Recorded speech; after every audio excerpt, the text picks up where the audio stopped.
They say competition breeds excellence. And in arena football, as some of you may know, it certainly breeds competitors.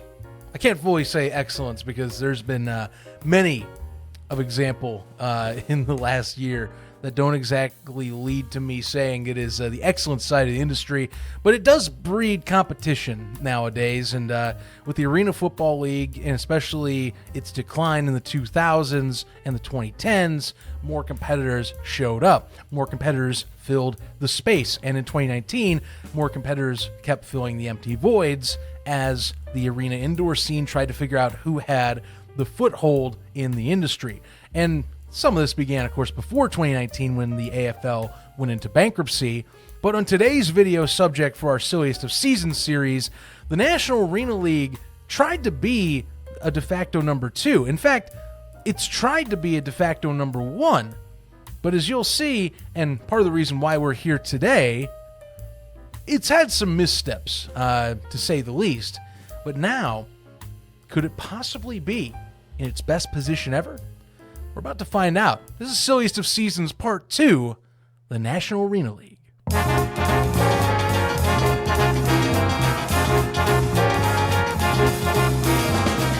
One thing you must know before I begin this historical portion of the NAL, I would recommend watching Part 1. And the only reason I say that is because of two things. First off, I'm not going to rehash arena football history. I did a pretty quick and I thought decent job, at least according to the responses I got, of covering that in Part 1. Also, I'm not going to really be diving into as much IFL content in this video because, well, the NAL's of subject matter. I will, of course, reference some things, but if you really want to get caught up and maybe you didn't catch Part 1, you don't know what the Indoor Football League is or what indoor football is, or if you just want a refresher on the game, check out Part 1. The link is, I believe, right here. It's going to be somewhere up on the screen, one of those hyperlinks. You know what I'm saying. But yeah, highly recommend that. Anyway, let's dive into the meat and potatoes of a quick run-through of the National Arena League as it got to where we are today. So, flashback. It's 2016. The Arena Football League is still going strongish enough. You know, there's still a decent amount of teams in its roster. The IFL is not where it's at now, where it is at the top of the chain. It is still trying to establish itself. It's still a very regionalized league out west and in some parts of kind of middle America. And there really aren't many other bigger options out there. A lot of smaller scale leagues exist at this time, or are at least starting to pop up. And so with this, you also have the AFL, as I mentioned, kind of existing. And 2016 is a key year in the AFL's history, 2.0 that is, where several teams either went defunct or, two in this case, decided to go on to greener pastures, or at least to more profitable pastures, as I would like to put it. The Arizona Rattlers and the Jacksonville Sharks, who we will mainly focus on today as in this video for this section. So, both teams leave the Arena Football League in 2016. Both are looking to cut down cost and to help longevity and prosperity for their organizations. The Arizona Rattlers go to the IFL, which makes sense. The IFL at this time is mostly a West Coast league and a Middle America league, so less travel cost, there's more teams in its area. It's also a team that makes the IFL more relevant. It's probably its most relevant team to date, given that it is one of the longest running, and actually now still the most continuous running arena football organization in existence at this point. You're the Jacksonville Sharks. You see your partner in the Arizona Rattlers, and you go, okay, cool. That's the next lowest league. There also the costs are lower, so I can go and I can kind of readjust my finances and make a little bit more bang for my buck. I'm going to go and apply. And you get denied. And reason being is the IFL, as I stated, it's not the same league as it is now. Yes, even now, there isn't as much East Coast exposure, but think about this in 2016. The IFL very much is a regional-based, smaller-scale league, teams that weren't spending as much as arena football teams at the time, which arena football teams were still spending several millions of dollars to manage and operate costs for these said teams. So keep in mind, you have to balance some scales out, including travel. Jacksonville is on the complete East Coast. The rest of the IFL is on mostly the West Coast and in Middle America, and with a lot smaller of an ownership base than in the Arena Football League, teams got to adjust. And so the Sharks are not allowed into the IFL. So now you're the Jacksonville Sharks. Your second best option is not allowing you in. Yeah, it wouldn't allow you in for another 7 years, so to speak. What do? What is a team to do? Well, you got to start looking around, or you got to make a league is your two options. And funny enough, your best option lies just up north in Georgia.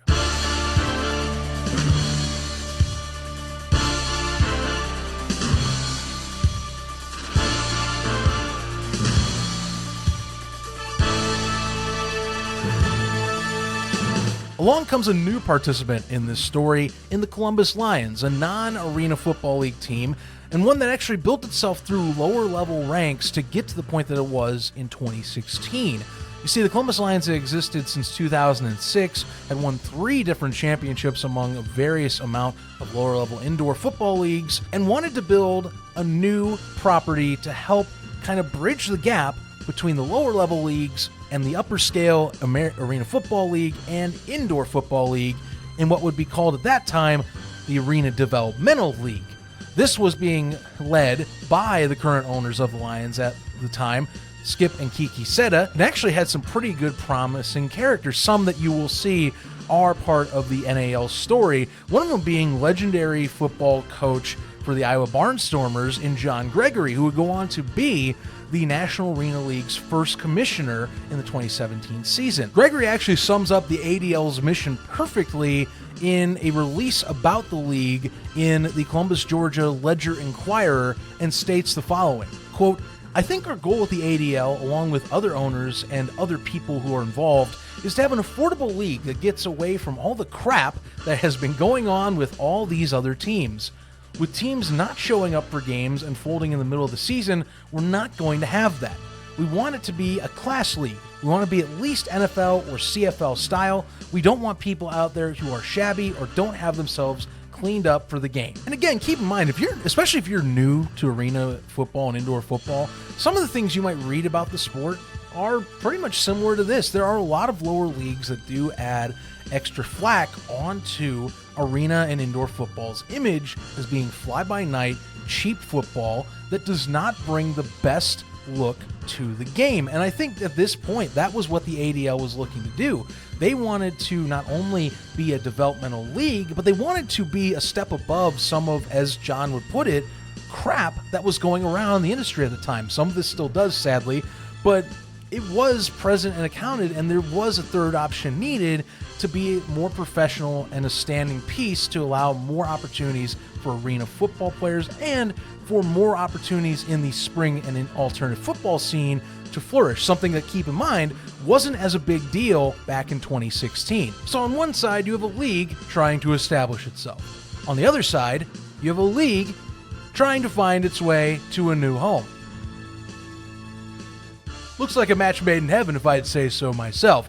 And for those that started this up, it really did feel like this was going to be one of the next big arena indoor ventures. The Sharks being involved alone, being a powerhouse, many thought, and many at that time perceived, would be received in a similar vein to the Arizona Rattlers joining the IFL. Funny enough, though, that has not been the case, for as you can see, the original 8 teams do not exist anymore. And the NAL has never gotten past 8 franchises in the league at one time in its entire history. Unless you, of course, want to argue between the period of expansion that's going on right now, but I digress. That being said, the NAL has consistently either had 8 teams or lower. The IFL has seen consistent growth, as we've stated in part 1, which again, recommend you check out if you want more context on the IFL.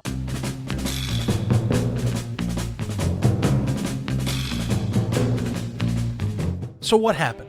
How does a league with pretty much a similar stance of team like the Arizona Rattlers and the Jacksonville Sharks have one trend completely on the up and up, with one going really middling to lowering itself over its past 7 years? Well, if you want to follow this history a little bit closer, something that the IFL learned a long time ago, and something that I rehashed and put into place in part 1 of this video series is that they learned what is needed to run a modern sports league that is respectable and will be taken seriously. And I'll let myself reiterate what those points are. As a professional sports organization, you need to have good PR. You need to have good social media marketing, graphic design, video highlights, and you need to present yourself as professional and as stable as possible. Now, one of the points on stability we can talk endlessly about, and I'm going to kind of sidestep that one for a second, just because to me it partially comes down to luck of the draw and who you have as personnel, so I can knock that. But the two other main pieces, and these are the ones from that discussion that the NAL, I think, really did not understand under its old ownership, is that you need good public relations and good social media. And really, I cannot stress this enough from covering the NAL, from being a bit behind the scenes in discussing and talking the NAL in the 2 years I was with Inside the Walls. The league did not understand this. Its old ownership did not understand that these are important steps to how you grow your brand.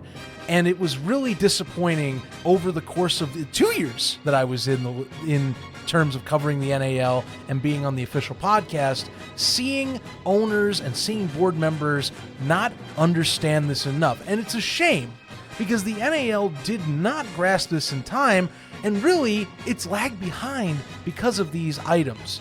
And so now, the NAL has gotten into a path where it's trying to reestablish itself, and it's under new ownership, funny enough. It might be 8 teams, but those 8 teams, none of them are original. All of them except one are brand new.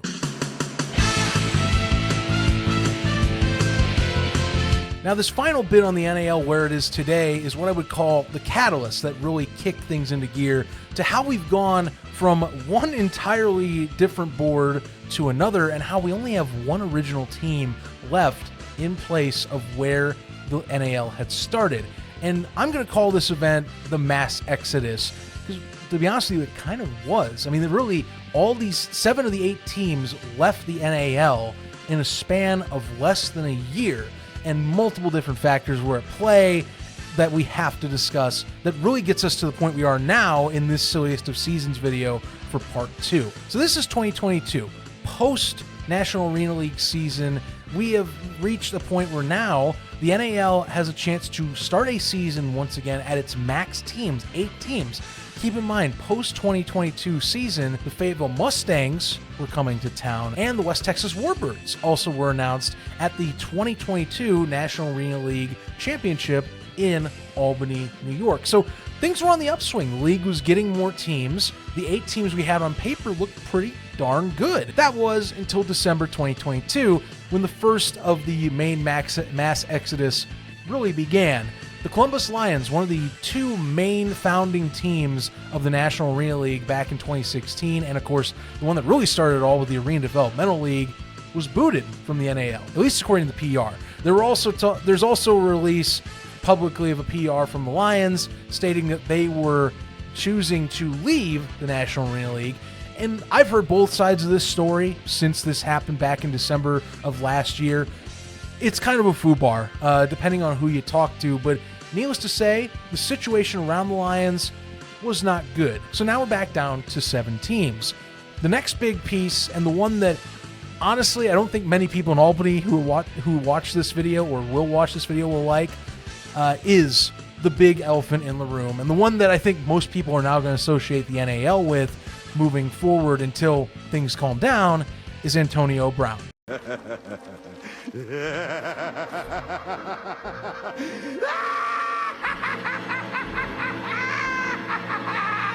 Now, I could make a whole video on Antonio Brown. I can make a whole video on the misdeeds that Antonio Brown did under leadership with the Albany Empire. And there's quite a few.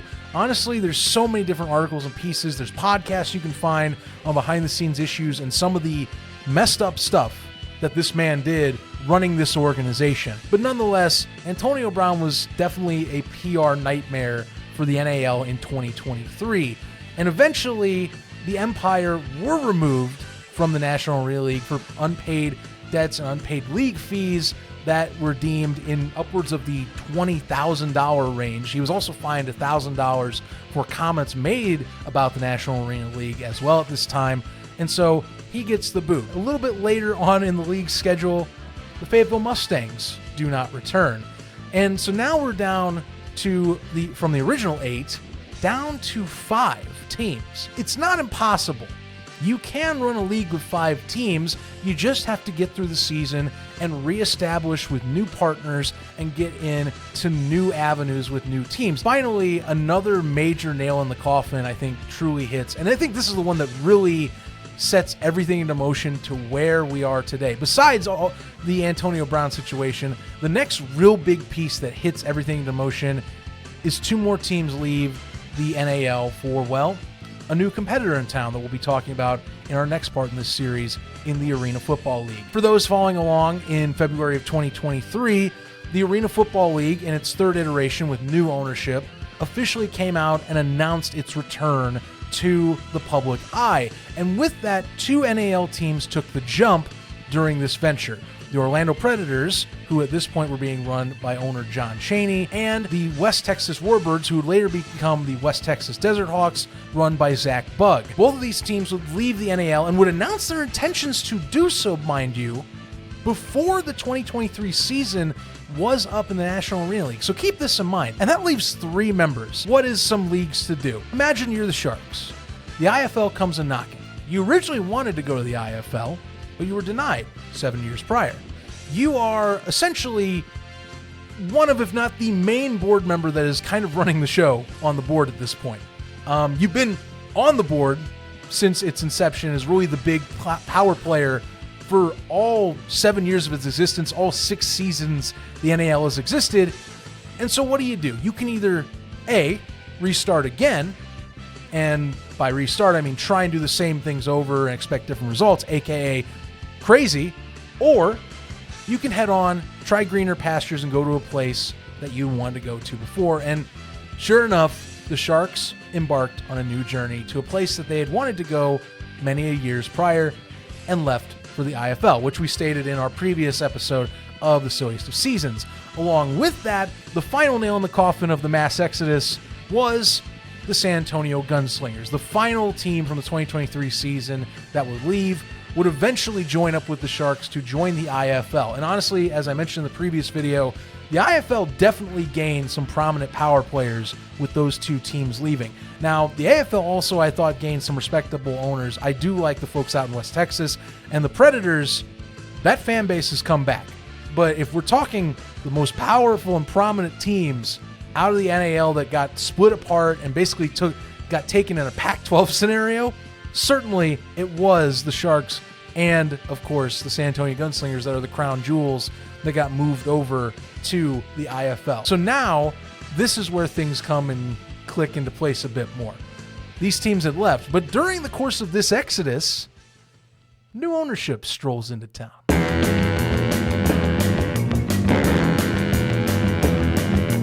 So not to get you too confused, but, well, another league's going to have to be thrown into this story to make it make sense. What began as a merger between the CPIFL, that's Champions Professional Indoor Football League, and the Lone Star Football League, the CIF, or Champions Indoor Football, has been through the ringer since 2014 in its initial inception. And though it does have its own tumultuous history, I will not go in depth on it right here. What you need to know is as follows. In 2020, the NAL and then CIF originally planned to merge. They were going to become one league entity together. That did not go through, as in October of that same year, the plans were dismissed, both leagues parted ways and went about their own individual schedules. The CIF has been, one way or another, trying to keep up with the IFL and the NAL during this time. And the CIF took a few swings. And since then, some rumors have been bubbling up for about a year plus that the league might be seeing some sort of a fracture. And in 2023, we finally got to see that fracture, and the NAL was, funny enough, the target.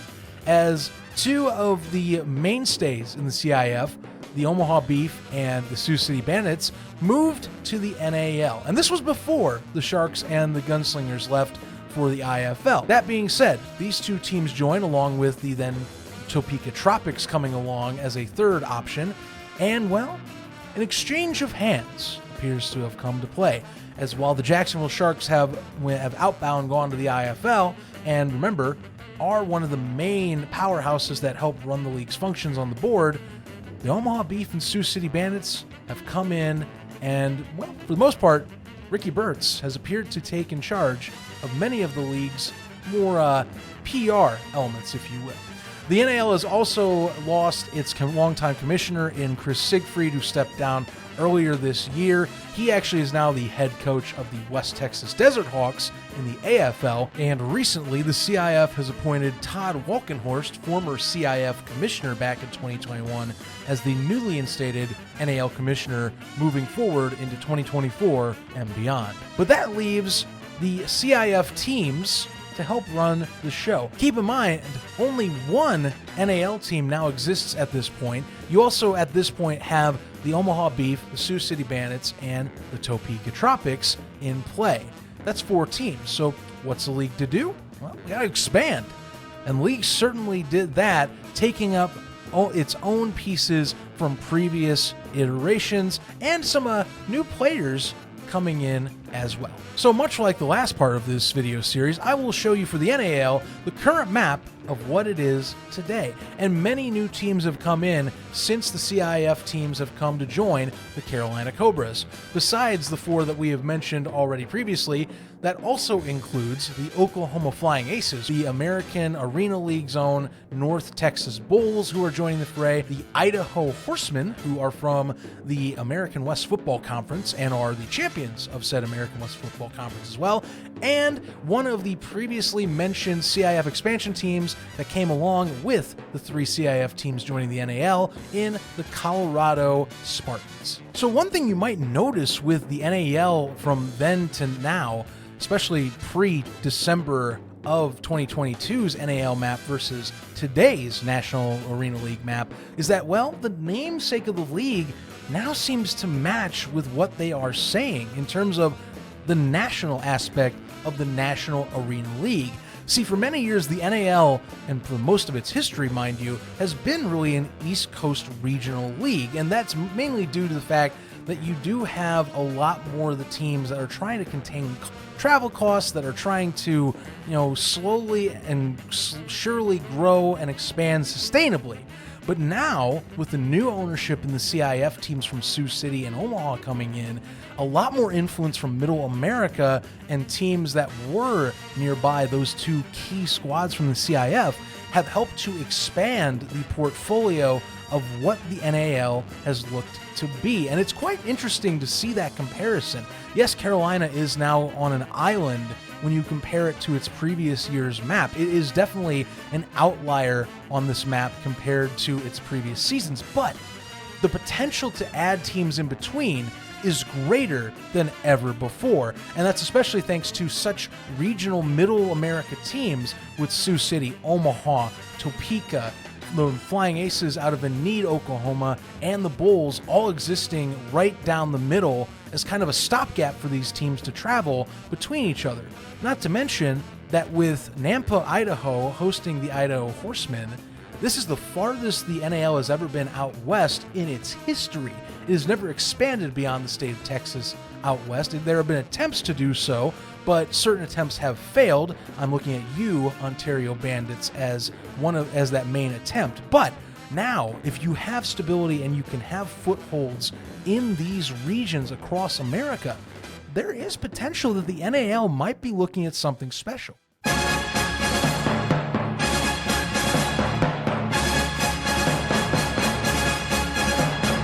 So another major item the NAL addressed in its 2023 season that is carrying over to its 2024 equivalent with new management is the A in its name, Arena.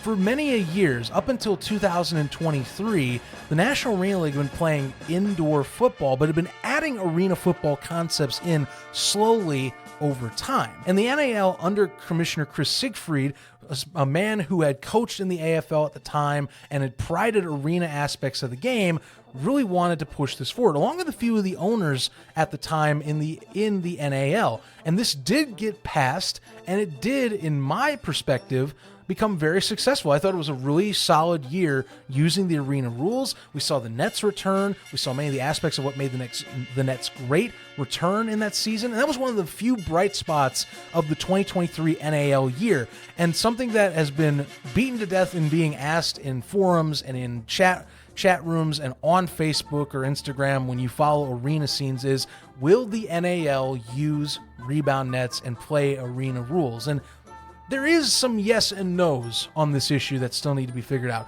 While it has been confirmed that there are nets that will be used, by the way, so that is the big thumbs up and plus to this, it's a little murkier on the rest, and it sounds like that the NAL might be doing almost a hybrid setup of the rules. You'll see the Nets return in the NAL. However, it sounds like the CIF might be bringing its indoor concepts into play for the 2024 season. And to be honest with you, that to me is a net win, and I fully mean that pun, because here's the thing, the nets really are the true defining aspect of what sets the two styles apart the most. And so with this hybridization, we now see with the main three leagues in the country, there are now more arena football teams than indoor football teams in the US. And again, the major three. Obviously, we can go into more indoor teams if we want to talk, but for now, this is a great reconfirmation to something that was one of the few positives from the last season and the last regime that did get to carry over, and I applaud the folks over at the NAL that are running the league now that said, yes, we have to keep this element.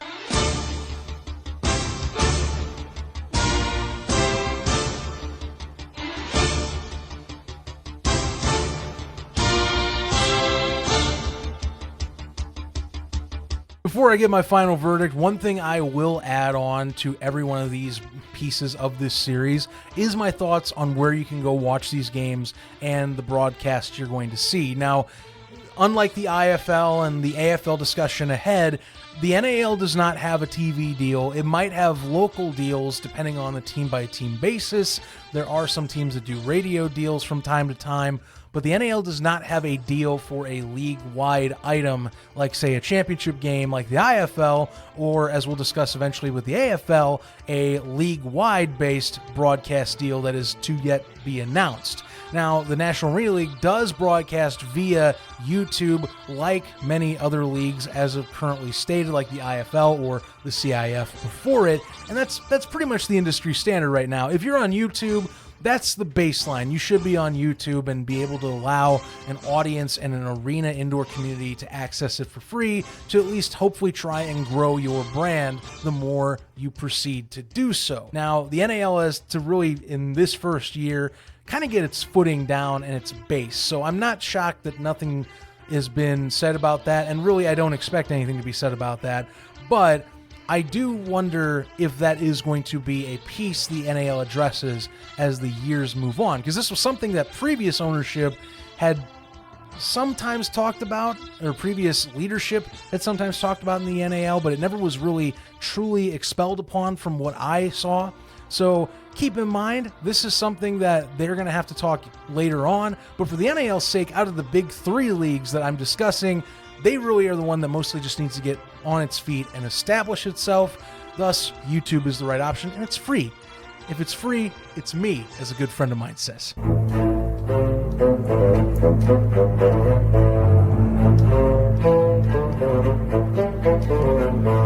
So what do I think of the NAL? I mean, really, what do I think of the NAL? I myself have gone through so many emotions over the course of the last 2 years on the subject of this league. It has been my passion of covering it for the last 2 seasons on a show that I endure and love so damn much with my buddy James Meunier. And I gotta say, it is so uniquely fascinating to see what the NAL has evolved into, because it went from rags to, well, somewhat of riches in terms of how it has changed and grown into something I didn't fully even expect. at this stage come 2023. Keep in mind, it wasn't that long ago that we were talking about complete doom and gloom for this brand. 6 months ago. Think about that. 6 months ago. This video is dropping in November of 2023. 6 months prior, if we go back to at least early summer, this league was looking dead on the wall. And the fact that the NAL has come in and it's going to be a factor in the industry right now with just different leadership is fascinating. But I do want to end on the story that got brought to me because it's fitting for the NAL. Is that it's the ship of Theseus. If you take all the parts of the NAL and you strip it down to the bone, maybe there's like one piece left, so Carolina, and you put it back with all new stuff. Is it the same ship? That's to be determined. But the NAL is at least in a more stable position now than it was mid-season last year. I like where it's at in terms of the league structure on a national basis. I have to say that. And finally, I'm just glad more arena football's here. I know it's not the exact arena game. I know it's not the arena game they played last season, but just the nets. I always will give a thumbs up to a league that adds the nets. The NAL, I got to give a slight prop. I mean, I'm impressed that it's here. I'm impressed that it has evolved in the way that it has, and it has a place in this industry, and I certainly will be watching. So thank you all for tuning into this latest edition of the Silliest of Seasons. I cannot thank you enough again. The response for Part 1 was incredible. Again, if you haven't watched Part 1, go check it out right now. Link in the description, or you can go back earlier in the video and check it out. But I can't thank you guys enough for the responses. I can't wait to keep on making the series with Part 3 on the horizon, as when this video drops, the AFL's big November 16th announcement should be either out or about to be out. So definitely a lot more coming down the pipeline in that regard. That's going to be a hefty video compared to possibly even the other two we've just done. But I can't thank you guys enough for the response, and it's been fun doing more of these like in-depth edited videos. Not something I'm not used to. If you guys have known me, I'm more of a podcast guy. I'm more the talky guy, but getting into the edits, it's really cool. By the way, if you want to check me out, at Zach Keilman, everywhere you want to check me out. That's on Instagram, X, Facebook, you name it. Drop a sub on here, as I do keep on planning on having some more videos, of course. And you never know, arena football might be some other subjects. I'm debating on what I want to do next. This channel's evolving more than I was expecting, and I can't wait to see what else I want to do. And be sure to drop your suggestions below in the comments. I appreciate listening to you guys' feedback on what I can do better and what you think I should do as a topic on this channel. So until next time, everybody, thanks for tuning in. I'm Zach. This is my channel, and well, this is my little world. See you on the next one.